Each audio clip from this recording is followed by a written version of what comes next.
In today's episode of the Pathwing Presents podcast, I'm with Dean Cookson, and he is the marketing director at Purple. And today we're going to be learning all about how essentially Purple transforms your guest Wi-Fi network into a revenue-generating tool. That sounds just too awesome. And I would love to see probably a lot of cafes out there, cafe owners would be listening up, and maybe also some other unique use cases that you wouldn't have thought at the first sight. So, Dean, welcome to the show. Hi, thanks for having me. Very, very good. Love the Cantanoa picture in the background. That's awesome. So tell us about Purple a little bit. What is it all about in your own words?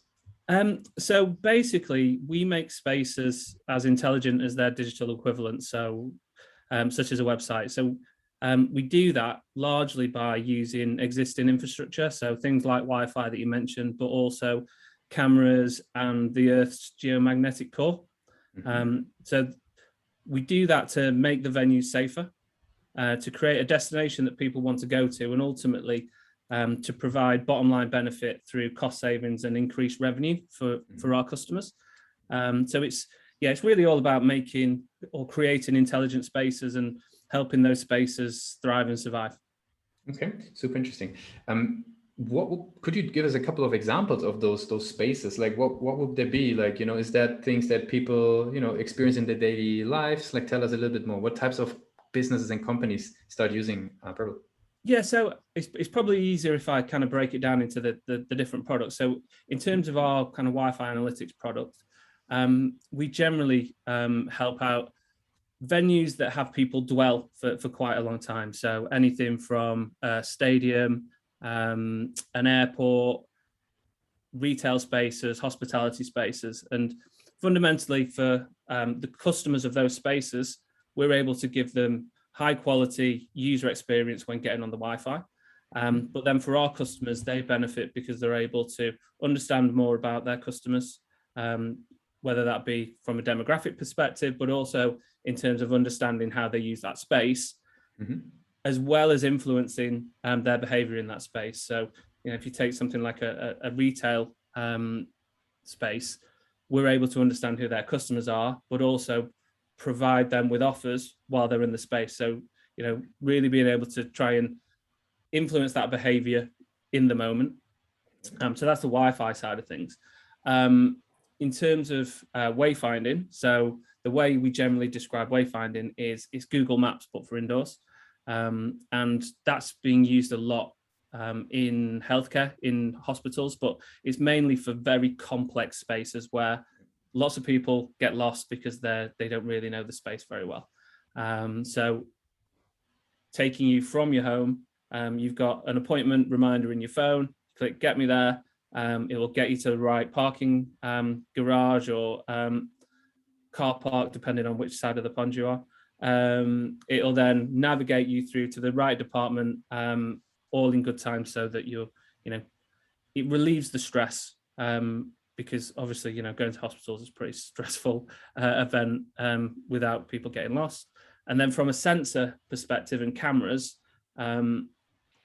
it's really been about, making spaces safe. So have I got the right number of people in a space? How do they move around? Which areas is there a lot of people where I need to go and take action to make it, safer and get people to disperse, which, obviously with everything that's been happening in the last 18 months has been, pretty important.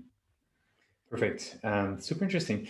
What I would be curious about, like, which individuals within those spaces or from those providers of those spaces would be reaching out to you? Is that like a head of like marketing, a head of operations? Like, who is raising the hand and says we need something like Purple? Yeah, there's quite a mix. So traditionally, if we were talking about kind of Wi-Fi, we'd be talking to the senior people in IT, because often they're the ones that own the infrastructure, they manage the infrastructure, and they're the ones with the budget. But also talking to people like me, so heads of marketing, CMOs, because they can understand the power of having better information on customers, being able to segment, being able to understand what they're doing, but also drive marketing campaigns within the moment. So there's a couple of really different case studies. One's around for IT is, does it work? kind of make sure that people have a good experience and I don't get a load of tickets. And then from the marketing side, it's, how can I get extra value from this through a better understanding of my customers and being able to influence them. In terms of the wayfinding, which, like I say, it's generally healthcare, it's more around patient experience, because regardless of whether it's public healthcare or private healthcare, the experience of the patient's paramount. Often their revenue models are predicated on how well they perform against patient experience, but also, there's a lot of money lost in people getting lost in hospitals, being late for appointments, not making it to appointments. So being able to help them with that, it definitely kind of the facility side and operational side of healthcare is really interested in it. Mm-hmm. Makes it very clear. You as a marketer, though, you're so the marketing director at Purple. So how do you think about sort of, these different use cases that you were describing and the different journeys for people to even, get to know Purple and getting started? Like, how would you describe the journey of getting to know your folks and maybe sort of the key acquisition channels that you've, that you're focusing on? So we're quite lucky in that we've got quite a sizable channel of partners. So anything from, IT resellers up to some of the biggest telcos in the world. So that's, a really great channel for us in terms of, they've often got really great relationships with really big customers, and they can see the value and they can sell that in. We also do a lot of kind of direct activity ourselves to try and generate demand, because with our products, it's still a relatively immature market. We're not at the point where everybody knows what it is or knows that it exists. So we do need to kind of go out there and talk about it. So we do a bit of a mix. We do, the usual content marketing, trying to get people to come to us and, optimizing the website. I'm using a tool called Rollworks at the minute to optimize some of our advertising. And then, I suppose we use quite a lot of software to do that. And, I'll try anything in terms of software. I'm addicted to doing it. But we're also, I'm not one of the people who think that kind of email's dead or, going outbound is dead. I think there's a lot to be said. As long as you're respectful of people's time and respectful of people's inbox and you're not spamming, and you can give them decent content, I think going outbound is fine. And it generates us a lot of interest and a lot of pipeline. Makes sense. You mentioned that the website takes quite a role there, obviously, in that mix. How do you think about the website? Like, what would you think is its major strength versus maybe where do you see the biggest room for improvement at the moment? I think it's definitely a strength. We've worked hard in terms of making it as fast as possible and optimized, and having a good experience and the right kind of content on there. So yeah, it's really important. I think where we've probably spent more of our time is, what do we do after somebody kind of turns into a lead, fills in a form? For me, that's the key part. As soon as somebody puts their hand up and says, I've got a bit of an interest in this, I'm a big believer that you've got to react quickly. And we've, as a marketing team, we've got our own internal SLA that, if somebody does that, within 6 minutes, we're back in touch with them and we're having that conversation. And I think that's served us really well. I think in terms of the website, trying to make it personalized, trying to have the right customer journeys are really important. I suppose where it's become complicated for us is that, going back to what we were talking about before, with multiple different decision makers and multiple different industries and verticals. So lots of different messages. So trying to funnel people to the right places, Makes sense. Pretty important to us. Makes sense. That has been coming up a lot in the podcast. As soon as a company or marketers are just spreading into very in a way very different use cases as well, and also the personas need different information, different insights. Super interesting. Let's switch gears a little bit. I would love to talk with you a little bit more about sort of your experience in marketing, a little bit more general, not necessarily only with Purple. So I would be curious, right, in your own personal experience, like what is typically the challenge when it comes to bringing in innovation into the marketing function? So obviously you mentioned already you're looking into a lot of tools, for example. What's the challenge when bringing in innovation? I think that the challenge that we always find is not allowing those innovations to become a silo in and of themselves. You know, it needs to become part of the broader stack of things, because I think, you know, one of the things that as a team we work really hard on is understanding the impact of stuff. You know, we're not flush with marketing budget. You know, we need to use it well, wisely. So it's really important that everything kind of filters back into the same reporting, and I can see that, you know, if I spend £1,000 on something, is it giving me as much value of the £1,000 I'm spending over there? So that for me is the key challenge: integration with everything else that we do, and are we able to get under the skin of it and understand the impact? Because, you know, there's so many great bits of tech out there.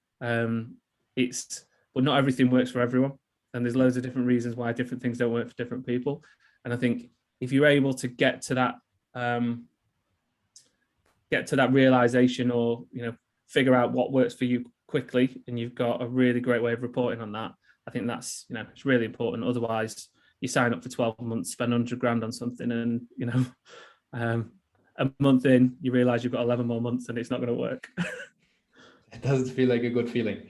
Then, so let's switch to more happier things. I would be curious to learn about sort of your educational habits around marketing, because there is, you know, so much content out there. There's so many things you can try. There's so many sources. Like, what are your go-to sources, and how do you filter maybe even like what not to read? That's a good question. You know, I think I get a lot of emails from people, and, you know, I think when a vendor can really articulate well what they do, and I can see that it's reflective of what I need, I think that's where I really respond. You know, HubSpot is generally a good place to go and get marketing stuff, but, you know, I just like to kind of go out there and research it and really look for different things. And, you know, like I say, I use a lot of tools. So I end up reading a lot of things, whether it be, you know, stuff by Visme, or, you know, those guys, or Monday as another one. I know they're not really a marketing. I don't think they'd say that they're a marketing firm or marketing software, but we use it for, you know, managing our backlog and being able to understand how effective we are from an output perspective. But yeah, I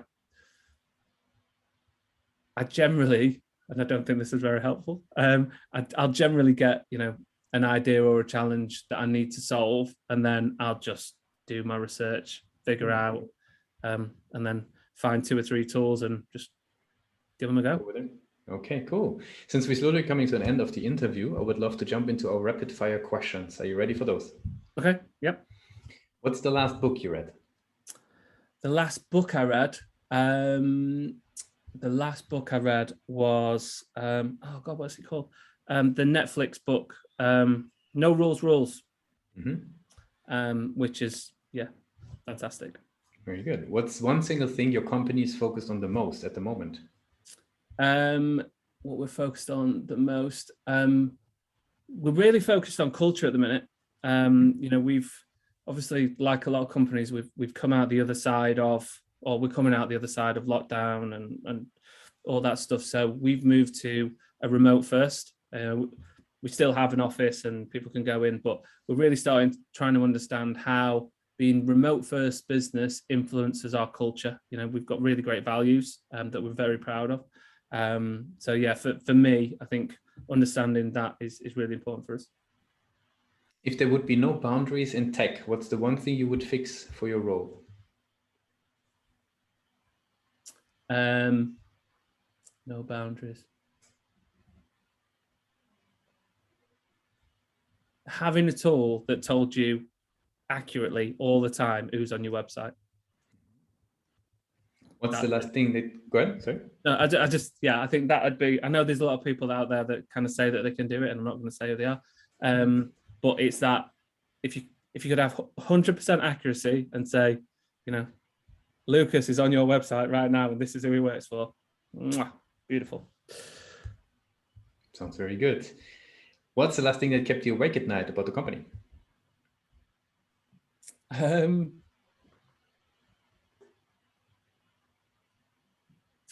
think figuring out whether I've got enough resource to kind of support all of our salespeople and all of the opportunities that they're working on.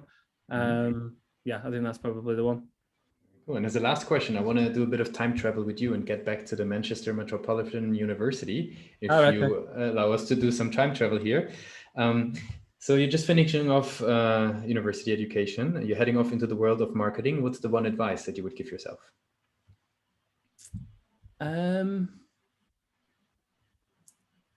I would say, don't always assume that people are better at their jobs than you are at yours.